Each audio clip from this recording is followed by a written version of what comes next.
রাজু এক সাধারণ গ্রামের ছেলে। মাঠের মাঝে শুয়েছিল দিনের ক্লান্তি ভুলে। হালকা বাতাসে চোখ বন্ধ করতেই মনে ভেসে উঠল তার ছোট ছোট স্বপ্নগুলো।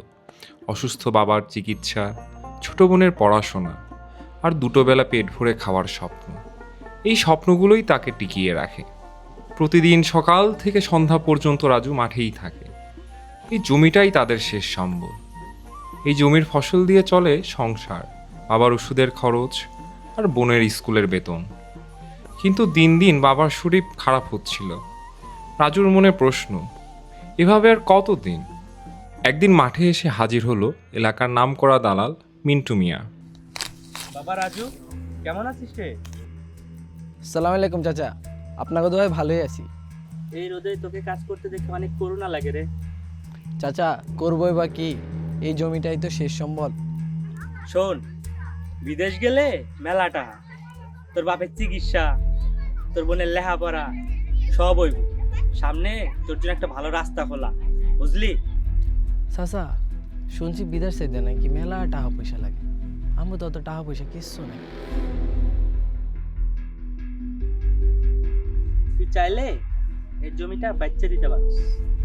এই জমিতে তো তুই খেটটা মরতেছিস। বিদেশ গেলে এক বছরে এরকম 3-4টা জমি এক লগে কিনতে পারবি। মিন্টুর কথাগুলো রাজুর মনে মিশে যেতে থাকে। প্রতিটি শব্দ যেন এক একটা ফাঁদ, এক একটা স্বপ্নের রঙে রাঙানো বিষ।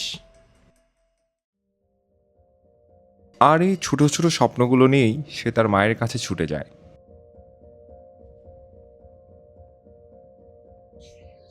কিছু কবি আব্বা? মা, বিদেশ গেলে নাকি মেলা টাকা, আমাকে সব দুঃখ দূর হইয়া যাব। কেডাই কইল তোর এইসব বাবা?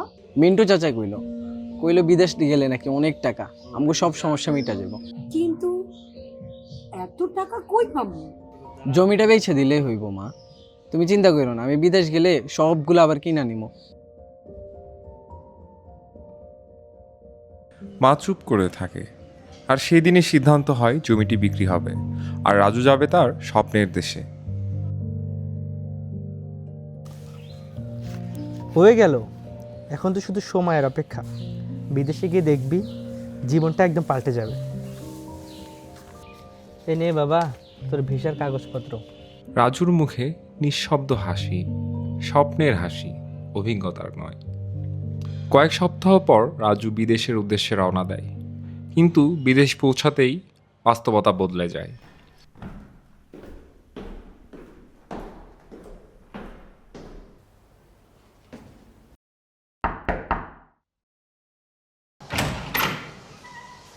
কে? এই ঠিকানায় মিন্টু চাচা পাঠাইছে আমারে কামের লেগা। ও তুই তো আসছস, তোর কাগজপত্র কই? কাগজপত্র লইয়া আসছস? ব্যাগের মধ্যে। দেখি দেখি, বাইর কর বাইর কর। ঢোক। দালালরা তার পাসপোর্ট ছিনিয়ে নেয়, একটা অন্ধকার গুদাম ঘরে ঠেলে দেয়, যেখানে নেই আলো, নেই খাবার, শুধু আছে শত মানুষের কান্না আর সাহায্যের জন্য হাহাকার। কিরে নতুন মাল, চল চল ওঠ। কিরে ভাই?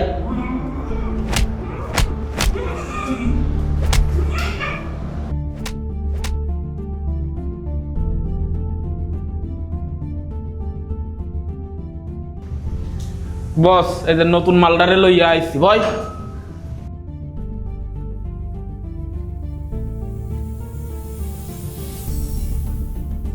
রে মাসুদ, ফোনটা দে।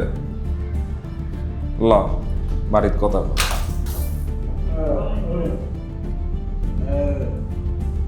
মালদারে তুল।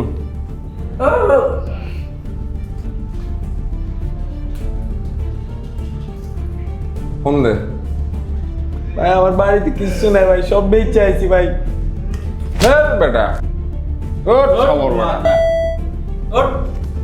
কি রে বেটা, টাকা পয়সা কার দ্বারা থাকে না, মোরে শিখাও। হ্যাঁ কি রে মাসুদ, এই হালারে কি করা যায়? টাকা পয়সা তো কিছু দিবার চায় না। ওস্তাদ, কালো বাজারে তো জিনিসপত্রের দাম বেশি। কিডনি বেচমু, চোখ বেচমু, হার্ট বেচমু, লিভার বেচমু, আলারে মারাই ফেলবে। ভাই ভাই ভাই আমার মাইরেন না ভাই, আমার পরিবার কেউ নাই ভাই। আমি মালটারে ধর। ভাই ভাই ভাই ভাই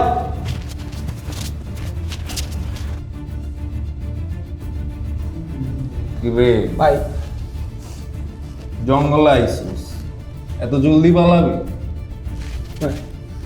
পালানো এত সোজা ভাই ভাই ভাই ভাই